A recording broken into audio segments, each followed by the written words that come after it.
When the Beatles parted ways in 1970, the two musical masterminds at the heart of the band, Paul McCartney and John Lennon, took off in strikingly different directions. Both ventured into solo careers, but behind the scenes, Lennon was said to be quietly wrestling with a storm of emotions, including a growing sense of envy, as recalled by one of his closest confidants. Elliot Mintz, a longtime friend and trusted insider in Lennon's circle, shed light on this lesser-known side of the icon during a July 30 appearance on the Magnificent Others podcast, hosted by Billy Corgan. As Mintz reflected on Lennon's post-Beatles years, particularly through the 1970s, he painted a complex picture of admiration and inner conflict, especially when it came to McCartney's soaring solo success. While McCartney, now 83, built a new musical empire with his band Wings, cranking out smash hits like Jet and the Radio, dominating Listen to What the Man Said, Lennon took a step back from the spotlight in 1975. He shifted his focus to family, dedicating himself to raising his young son Sean with Yoko Ono. According to Mintz, Lennon always spoke of McCartney with deep fondness. But behind that affection lurked a tinge of bitterness, one that grew as Paul continued to fill stadiums and rack up accolades while John remained on the sidelines. The applause, the admiration, the headlines, all aimed at McCartney, seemed to haunt Lennon, who felt left out of a celebration he helped create. Mintz remembered Lennon voicing his frustration that the public had so warmly embraced Paul's work, even though Lennon wasn't actively releasing music at the time.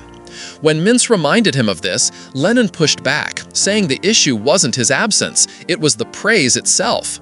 He couldn't quite accept how certain songs, like Silly Love Songs, were being treated as artistic gold, even as he questioned their depth.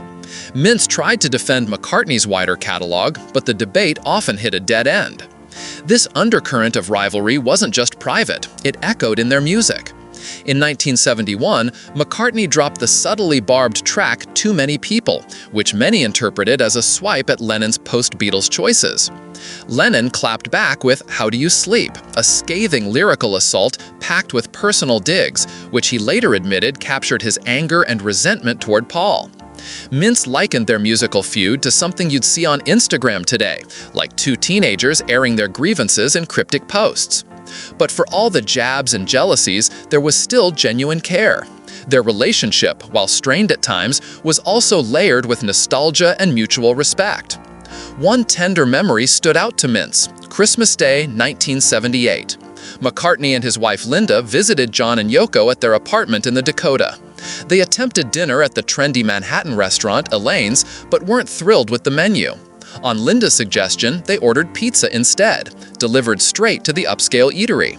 Later, back at the Dakota, John and Paul stood together by the window, gazing out over a glowing Manhattan as the Christmas lights twinkled in the city below.